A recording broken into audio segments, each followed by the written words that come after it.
falar de um texto hoje que eu acho que tem tudo a ver com o Dia dos Pais. É um texto que nos mostra a atitude correta de um pai diante de uma dificuldade da família. E esse texto está em Marcos, no capítulo 5, do 21 ao 43. E o meu título, eu fiquei pensando, lendo bastante esse texto, eu fiquei pensando que título a gente pode dar, que eu poderia dar para esse texto, né? E o título que eu dei foi o seguinte: o que fez Jairo, né? Quais foram as atitudes de Jairo que geraram o resultado final? Para quem não conhece o texto ou esqueceu um pouco, vou resumir, vou ler o texto aqui. Mas Jairo, a sua filha adoece, e ele entende que o único caminho é Jesus, e ele vai buscar a Jesus pela cura de sua filha. Ou seja, ele tem uma grande necessidade. E nós vamos ver aqui 7 coisas que Jairo fez, que ele conquistou o seu milagre. Amém? E que eu acho que nós, como pais e mães também, são ensinamentos que com certeza vai acrescentar no nosso dia a dia. Amém? Então eu queria ler lá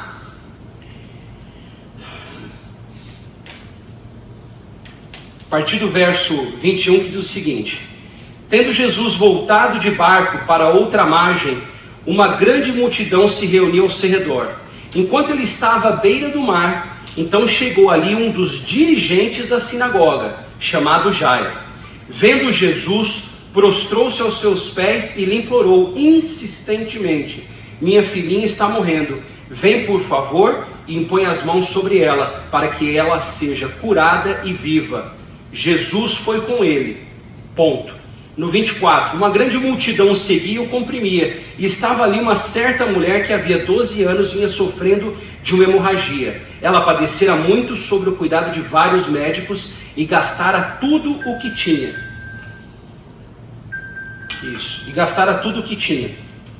Mas, em vez de melhorar, piorava. Quando ouviu falar de Jesus, chegou-se por trás dele, no meio da multidão, e tocou o seu manto, porque pensava: se eu tão somente tocar o seu manto, ficarei curada. Imediatamente cessou sua hemorragia, e ela sentiu em seu corpo que estava livre do seu sofrimento. No mesmo instante, Jesus percebeu que dele havia saído o poder, virou-se para a multidão e perguntou: quem tocou o meu manto? Responderam os seus discípulos: vês a multidão aglomerada ao teu redor e ainda perguntas: quem tocou em mim? Mas Jesus continuou olhando ao seu redor para ver quem tinha feito aquilo. Então a mulher, sabendo o que lhe tinha acontecido, aproximou-se, prostrou-se aos seus pés e, tremendo de medo, contou-lhe toda a verdade. Então ele lhe disse: filha, a sua fé o curou. Vai em paz e fique livre do sofrimento. Esse texto, ele parece, na verdade, ele está no meio aqui do milagre de Jairo, mas a gente já vai ver daqui a pouquinho por que Jesus, porque as escrituras nos mostram esse texto dessa maneira. Jesus estava ali a caminho da casa de Jairo, já tinha se comprometido com Jairo, mas acontece isso aqui. Aí eu vou continuar o milagre de Jairo, a partir do 35. Agora está o 35 aí. Enquanto Jesus ainda estava falando, chegaram algumas pessoas da casa de Jairo, o dirigente da sinagoga, e disseram, sua filha morreu, não precisa mais incomodar o mestre. Não fazendo caso do que eles disseram, Jesus disse ao dirigente da sinagoga: não tenha medo, tão somente creia. E não deixou ninguém segui-lo, senão Pedro, Tiago e João, irmão de Tiago. Quando chegaram à casa do dirigente da sinagoga, Jesus viu um alvoroço, com gente chorando e se lamentando em alta voz. Então entrou e lhes disse: por que todo este alvoroço e lamento? A criança não está morta, mas dorme. Mas todos começaram a rir de Jesus. E ele, porém, ordenou que eles saíssem. Tomou consigo o pai e a mãe da criança e os discípulos que estavam com ele, e entrou onde se encontrava a criança. Tomou-lhe pela mão e lhe disse: Talita cumi, que significa: menina, eu lhe ordeno, levante-se. Imediatamente a menina, que tinha 12 anos de idade, levantou-se e começou a andar. Isso os deixou atônitos. e ele deu ordens expressas para que não dissessem nada a ninguém, e mandou que dessem a ela alguma coisa de comer. Amém? Que o Senhor possa abençoar a sua palavra e que possa falar aos nossos corações no dia de hoje. Amém? Eu creio que a palavra de Deus por si só, ela é suficiente para causar um impacto na nossa vida. Simplesmente a leitura da palavra de Deus. Mas eu acho importante a gente poder compartilhar e meditar. O Senhor nos instrui que a gente possa meditar em cima da palavra. O que quer dizer esse milagre no meio? O que Jesus estava querendo fazer, além de curar a mulher que tinha um problema de fluxo de sangue, né? No meio de uma emergência, o Senhor para resolver esse problema. Mas antes eu queria dar algumas informações aqui. Eu queria falar quem era Jairo, né? Quem era Jairo? Jairo, ele era chefe da sinagoga, né? O texto diz aqui que ele era um dos dirigentes, ele era uma pessoa importante, ou seja, uma autoridade dentro da sinagoga. Amém? Ele fazia leitura, ele tinha autoridade e ele era conhecido em toda a cidade. A sinagoga não era simplesmente um local de culto a Deus, mas a sinagoga era também onde eles praticavam o ensino, onde eles se reuniam, ou seja, existiam atividades ali todas as semanas, durante toda a semana. Era meio que um centro comunitário, vamos dizer assim. Então, Jairo era conhecido na cidade, todo mundo conhecia ele. Ele era um homem, né, extremamente conhecido. Lá em Marcos 1, 36, 39 diz o seguinte: Simão e seus companheiros foram procurá-lo, e ao encontrá-lo disseram: todos estão te procurando. Jesus respondeu: vamos para outro lugar, para os povoados vizinhos, para que também lá eu pregue. Foi para isso que eu vim. Então ele percorreu toda a Galiléia, pregando na sinagoga, expulsando os demônios, né? Esse texto aqui, Jesus está onde? Jesus está na Galiléia, no mar da Galiléia, e ele ficava transitando de um lado para outro. Eu estive lá, é um lugar fantástico. Estivemos na cidade de Jesus, Cafarnaum, paramos, tiramos algumas fotos. Eu até esqueci de compartilhar, separar aqui para mostrar, mas é um lugar lindo, onde as pessoas transitam muito de barco. Então Jesus estava aí nesse contexto, e esse texto o texto não diz se Jairo já tinha escutado Jesus pregando, mas quando eu leio as escrituras, é bem provável dizer que Jairo já tinha escutado falar de Jesus. Se ele não tinha escutado Jesus falar, ele já tinha ouvido falar desse tal de Jesus, ok? Que em Lucas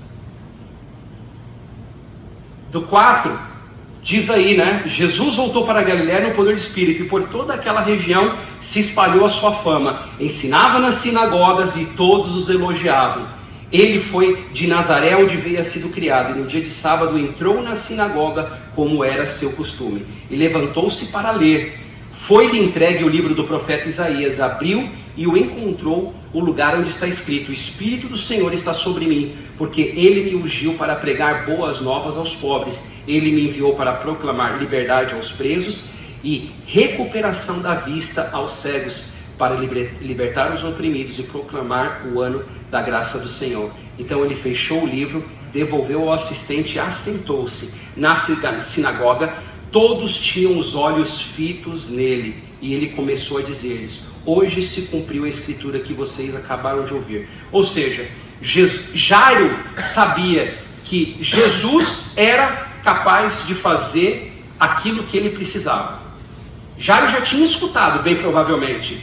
Jairo talvez tivesse participado, talvez ele tivesse sentado no banco escutando Jesus falar. Então ele sabia. Só que a gente não pode esquecer que eles eram totalmente contra ao ministério de Jesus. Existia aqui um conflito gigantesco sobre Jesus. Como assim esse é o Messias? Né? Esse povo era religioso. Eles esperavam o Messias de uma certa maneira, e Jesus veio de uma outra maneira que eles não estavam esperando. Então, Jairo, né? Jairo teve esse desafio. Ele sabia onde ele poderia correr, Só que ele sabia os desafios, a exposição que ele ia ter diante da sociedade, porque todos conheciam o Jairo. E muito interessante fazer aqui um paralelo entre esses milagres, que às vezes a gente, numa leitura nossa corrida, ela pode passar, às vezes até desapercebida. Fala assim, poxa, o que tem a ver esse milagre, né, de Jairo? Começa com o milagre de Jairo. Jairo chega a Jesus, implora a Jesus, clama a Jesus para que ele cure a sua filha, e Jesus fala assim para ele, né? Não, e Jesus, no 24 fala assim, Jesus foi com ele. Ou seja, o pedido de Jairo já tinha sido atendido, porque Jesus estava a caminho da casa de Jairo, amém? Né? Até aí tudo certo. Mas no meio, né, acontece, Jesus ali, uma grande multidão o seguia e o comprimia. Ou seja, ali estava uma certa mulher que havia 12 anos que havia sofrido de uma hemorragia. Eu queria fazer um paralelo entre esses dois milagres, porque Jesus, além de fazer o milagre para essa mulher que precisava muito, Jesus já sabia o que viria de encontro, a notícia má que viria de encontro a Jairo. O Senhor já sabia. O Senhor queria dizer a Jairo, presta atenção no que eu estou fazendo, presta atenção na semelhança, eu vou fazer, não tenha medo, então somente creia. Então vamos lá, semelhanças que a gente vê lá. Filha de Jairo tinha 12 anos. Essa mulher com sangramento tinha 12 anos que ela sofria da mesma enfermidade. 12 anos a filha de Jairo, 12 anos que essa mulher sofria de hemorragia. A mulher gastou, o texto nos diz que essa mulher gastara tudo o que tinha, mas em vez de melhorar, piorava. Ou seja, essa mulher procurou os melhores médicos, não resolveu, só piorava. A semelhança de Jairo,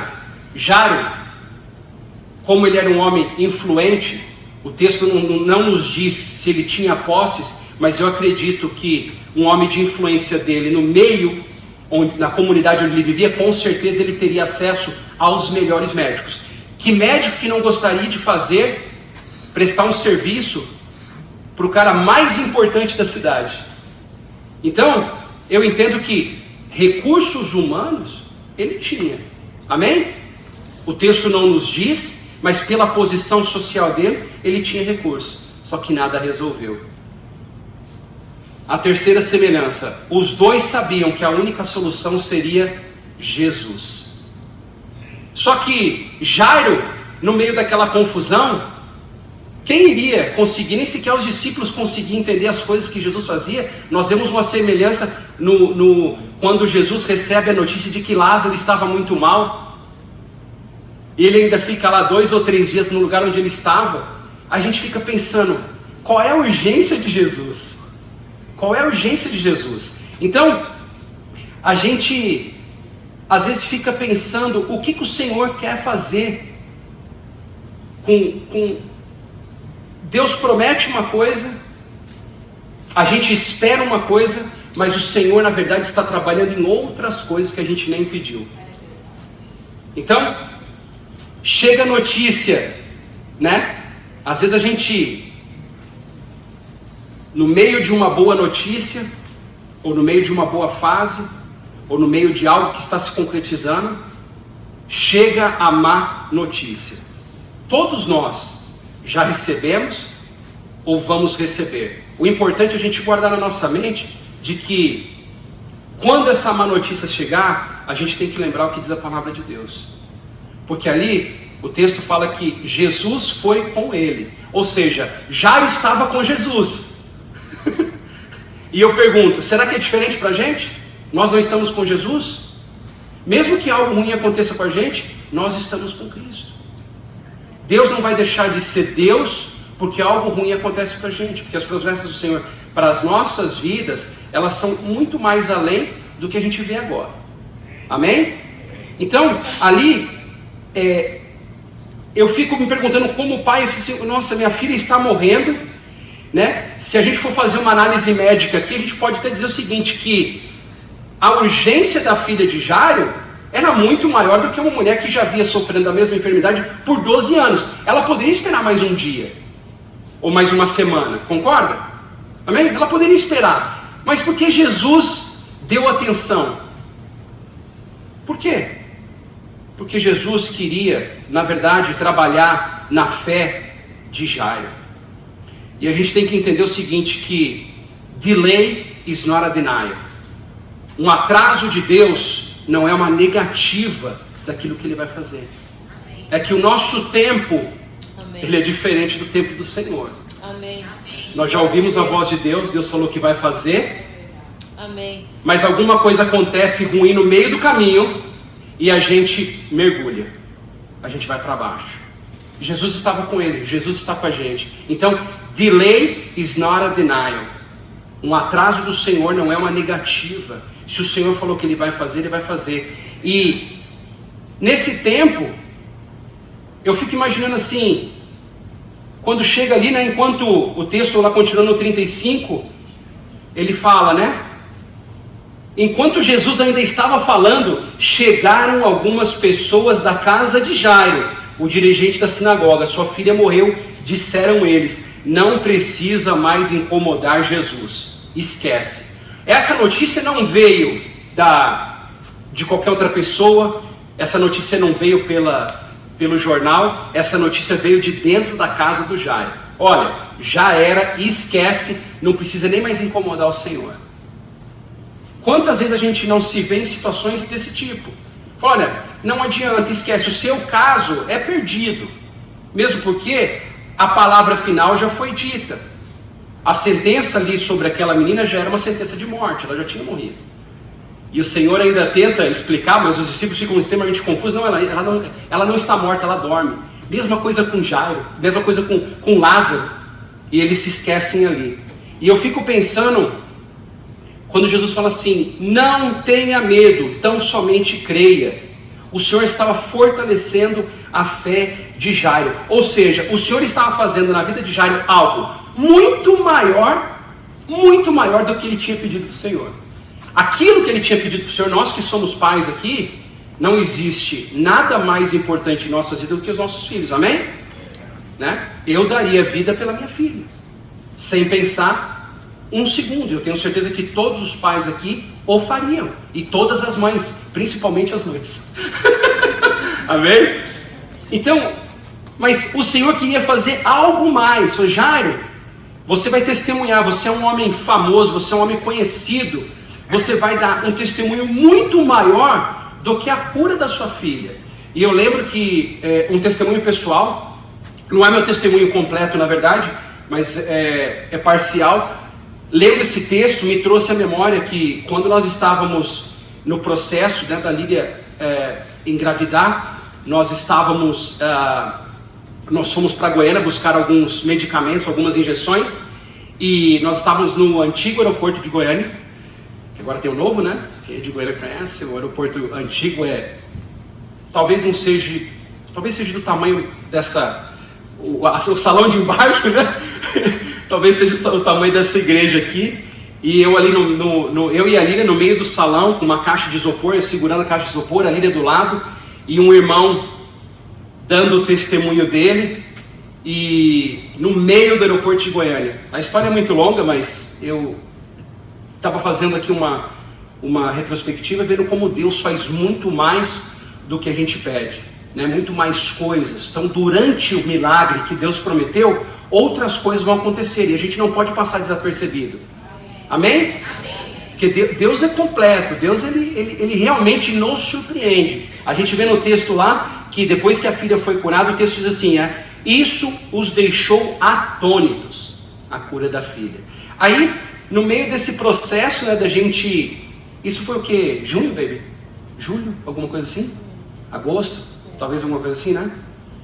Ou seja, nós já estávamos no tratamento final de engravidar, e deu certo, só que nesse dia eu conheci a Cristo.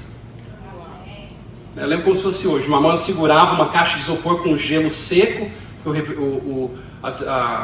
o medicamento tinha que ser refrigerado. Nós estávamos a caminho de São Paulo, e ali aquele homem começa a dar o testemunho dele, e o aeroporto é cheio, porque é um espaço muito pequeno, e esse homem falava, contando simplesmente o testemunho dele, nada ele não estava falando para mim, né?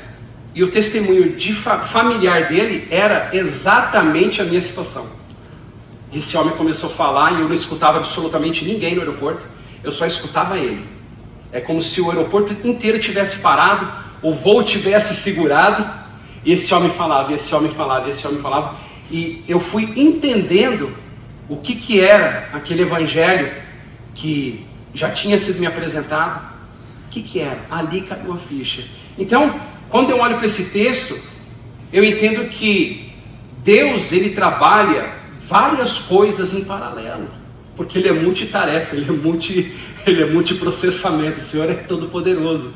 O Senhor está no passado, ele está no futuro. Então ele conhece aquilo que a gente vai necessitar. Então, no meio dessa necessidade que a gente tinha, né, de termos um filho, o Senhor abre os meus olhos, me tira da cegueira, no texto que a gente leu anteriormente, quando Jesus está pregando na sinagoga, né, ele traz visão aos cegos. E eu acho que essa é uma cura tremenda, porque a gente está vendo, mas a gente está cego, a gente não vê aquilo que Cristo quer que a gente vê. Então, eu fiquei abismado logo, mais na verdade, acho que algumas semanas na frente, nós recebemos a notícia de que a Lili estava grávida. Eu já tinha regressado, porque eu precisava estar aqui, mas a Lili ficou em São Paulo, na casa dos meus pais, e veio a notícia, e foi assim, um negócio assim, um turbilhão de emoções, né? Você vai ser pai, né?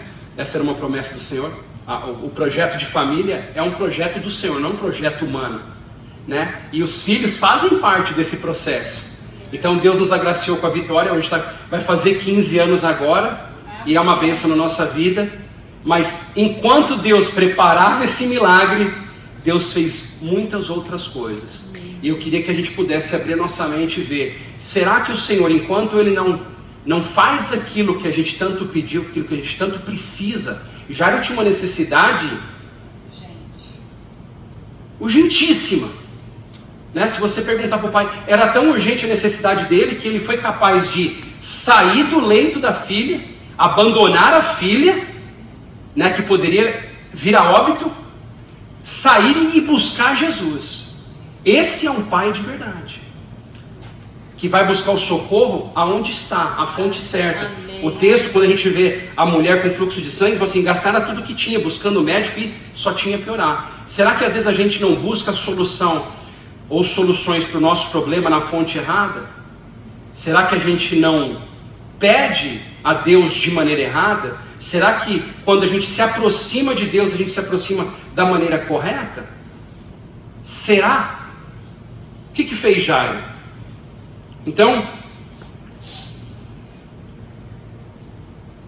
quando a gente recebe a má notícia, a gente tem que entender de que Jesus já prometeu. Jesus foi com Jairo.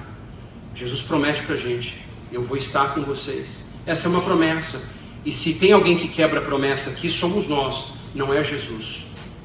Verdade. Jesus permanece fiel mesmo quando nós não permanecemos fiéis. É verdade. Porque Ele é Pai.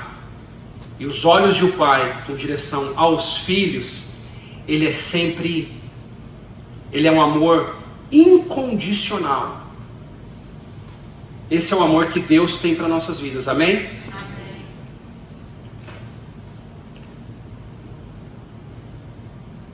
E a vida de Jairo foi transformada. E eu queria aqui falar de 7 pontos.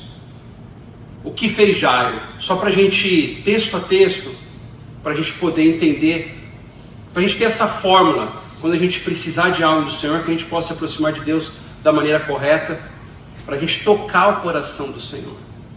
Eu acho que isso que é o mais importante. Primeiro ponto, o que fez Jairo? Jairo foi até Jesus, né? Às vezes a gente perde muito tempo buscando alternativas, mas nós sabemos que Jesus é o caminho. Então diz ali, Marcos 5, 21, 22, tendo Jesus voltado de barco para outra margem, uma grande multidão se reuniu ao seu redor, enquanto ele estava à beira do mar. Então chegou ali um dos dirigentes da sinagoga, chamado Jairo. Ou seja, Jairo se expôs no meio da multidão, onde todos eram, todos da sinagoga, daquele grupo que ele pertencia, aquele grupo religioso pertencia, eram contra Jesus. E ele se aproximou no meio da multidão. Ele não foi buscar Jesus aí escondido, mas ele estava no meio da multidão. Aquela era a única chance de ele encontrar Jesus, talvez. Já imaginou se ali ele perde aquela oportunidade e nunca mais encontra Jesus?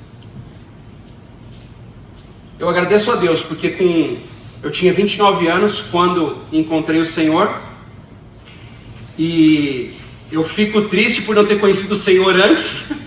Isso passa na minha cabeça. Por 29 anos. Por que todo esse tempo? Mas ao mesmo tempo eu sou grato a Deus, porque ainda eu tive uma chance.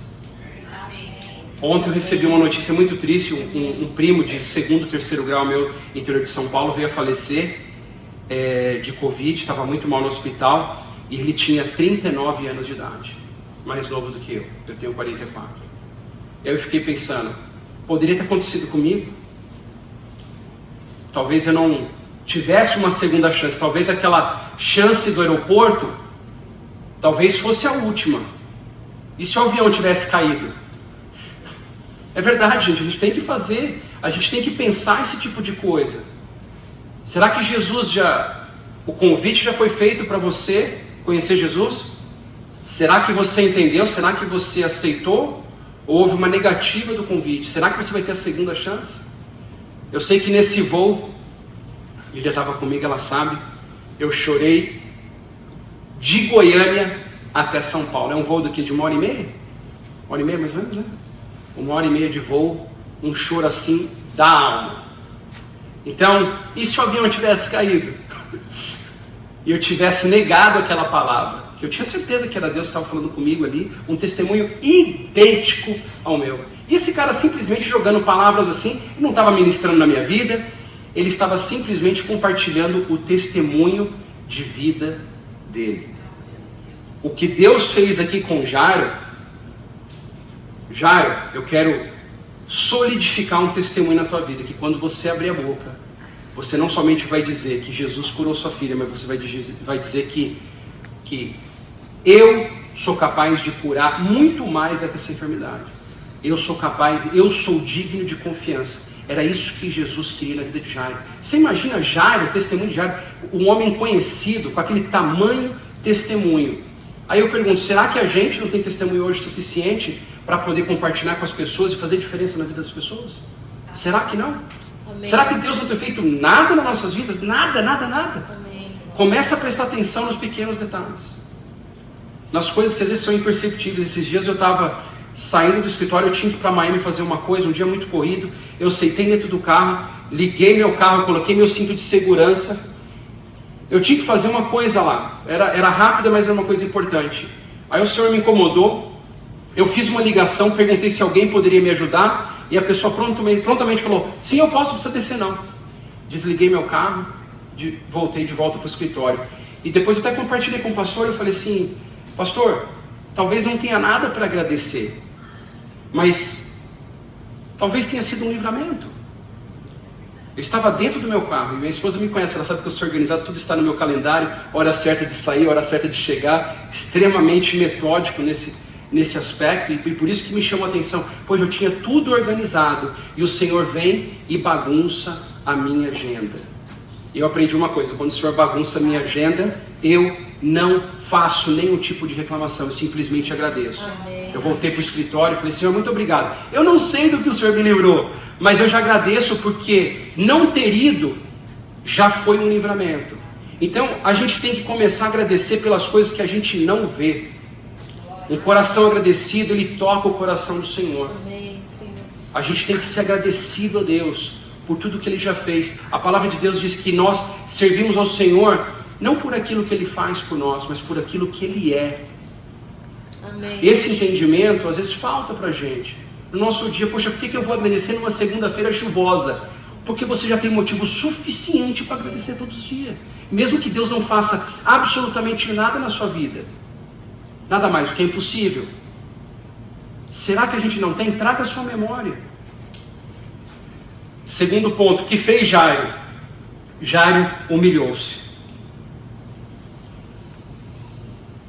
Então chegou ali um dos dirigentes da sinagoga, chamado Jairo. Vendo Jesus, prostrou-se aos pés de Jesus. Jairo estava desesperado, mas antes de pedir algo para o Senhor, ele prostrou-se. Nós vemos aí, ele buscou o Senhor, ele prostrou-se, e depois ele, no terceiro ponto a gente vai ver, ele clamou. Terceiro ponto, Jairo clamou ao Senhor, e diz lá o texto, ele implorou insistentemente, minha filhinha está morrendo, vem por favor e impõe as mãos sobre ela para que ela seja curada e viva. Essa ordem aqui, gente, ela não é uma ordem aleatória, o Senhor não faz coisas aleatórias sem sentido. Quando a gente começa a meditar, a gente entende, existe aqui uma sequência. A gente não pode, nós não podemos ser filhos pedichões. Pai, eu quero isso, pai, eu quero aquilo, pai, eu quero aquilo outro. Pai, eu te amo. Pai, muito obrigado por tudo. Aí o coração do pai derrama. O coração de pai é uma coisa, somente os pais de meninas. Eu não sei se surte, se tem algum resultado diferente, se o coração de um pai amolece mais com as meninas. Eu não sei, porque eu só tenho uma filha. Mas quando eu vejo a minha mãe, acontece a mesma coisa. Porque tem menino e acontece a mesma coisa. Então, um filho tem que saber tocar o coração do pai. Então, ao invés da gente começar se queixando de que a segunda-feira está chovendo, ou que você recebeu alguma má notícia, creia tão somente que o Senhor é digno de mudar qualquer notícia, qualquer relatório. O Senhor fala, não esquece-se, não presta atenção neles, não presta atenção neles. Você já clamou, eu já falei que eu vou contigo.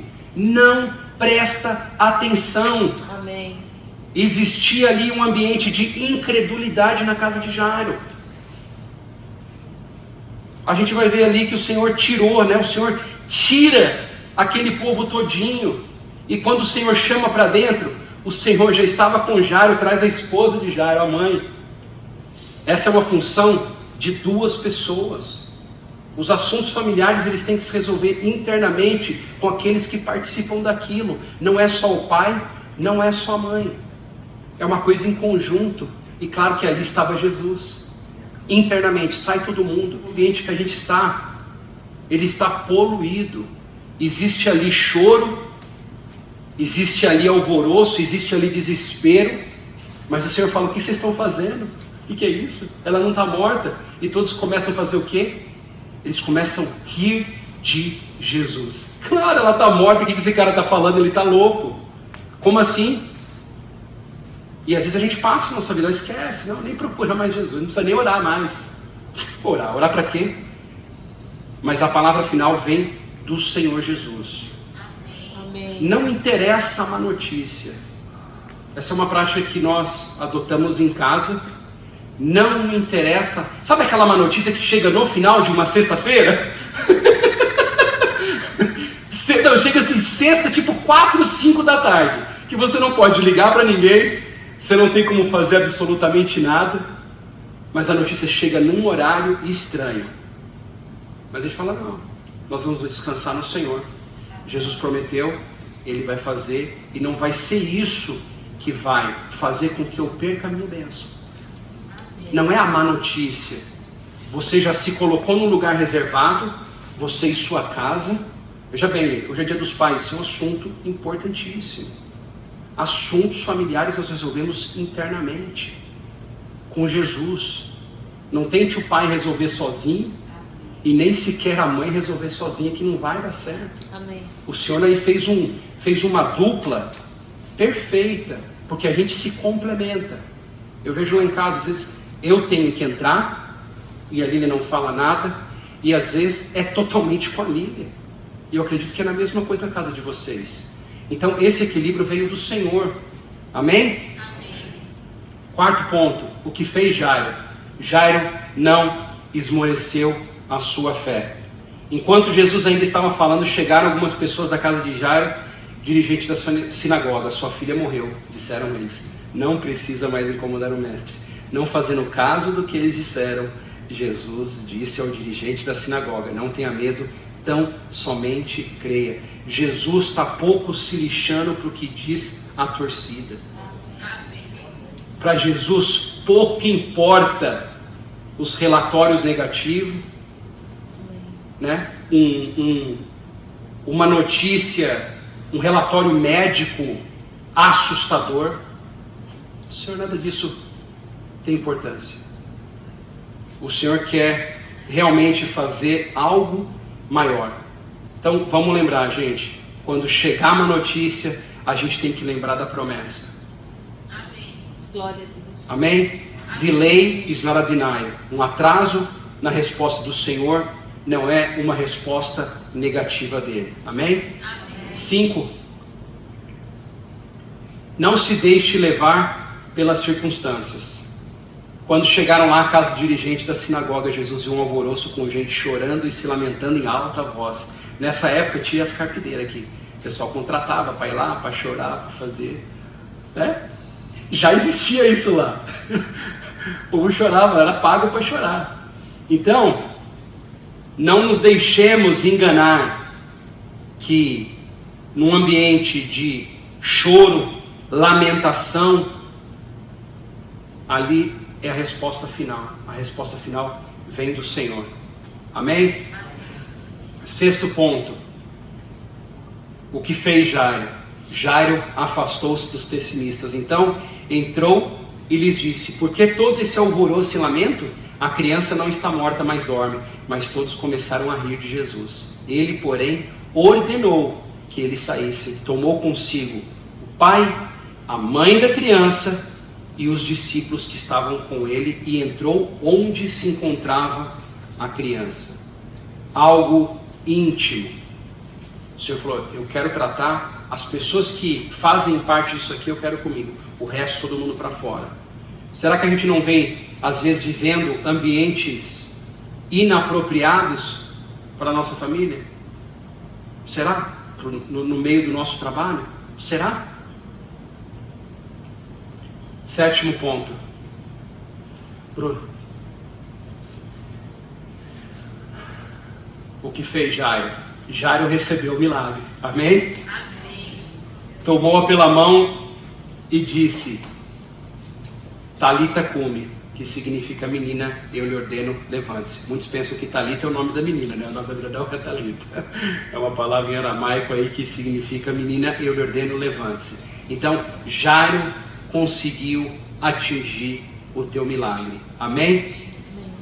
Então eu queria dizer nessa manhã que é o seguinte: Jesus vai trazer a cura para nossa casa, o Senhor vai fortalecer a nossa fé, o Senhor vai restaurar os nossos sonhos, e Ele vai resgatar, Ele vai restaurar a nossa vida, e Ele vai resgatar os nossos sonhos. Eu fico pensando que tudo que Jairo tinha, na verdade, era uma filha. O texto fala que era sua única filha.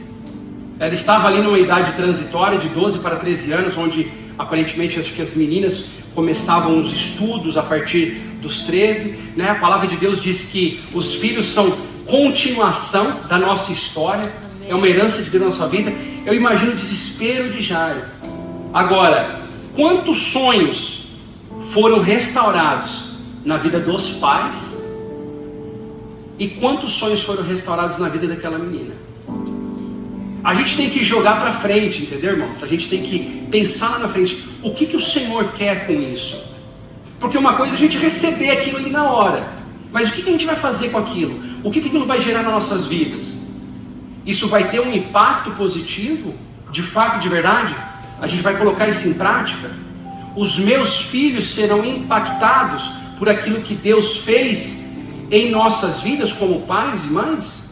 Será? Os nossos filhos precisam ver Cristo em nós. É isso que a gente precisa hoje. No meio de uma sociedade onde as crianças buscam exemplos em vídeos do YouTube, em qualquer outra coisa, em rede social, será que a gente dentro de casa, a gente não pode dar esse bom exemplo? A gente não pode ir construindo? É um processo lento. Não é um processo que a gente vai ter resultados instantâneos, mas os resultados virão, porque a palavra de Deus nos garante. Olha, trabalhe na vida do seu filho, ensine o seu filho no caminho. Vale a pena.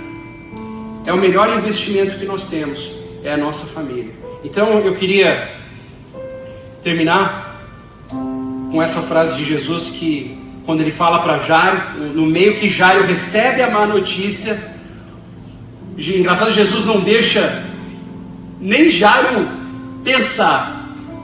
Não tenha medo, tão somente creia, Jairo. Creia. Essa má notícia, eles não sabem de absolutamente nada. Eu sou aquele que tem o poder para fazer aquilo que você precisa, e muito mais do que isso. Amém? A gente possa levantar. Vamos orar.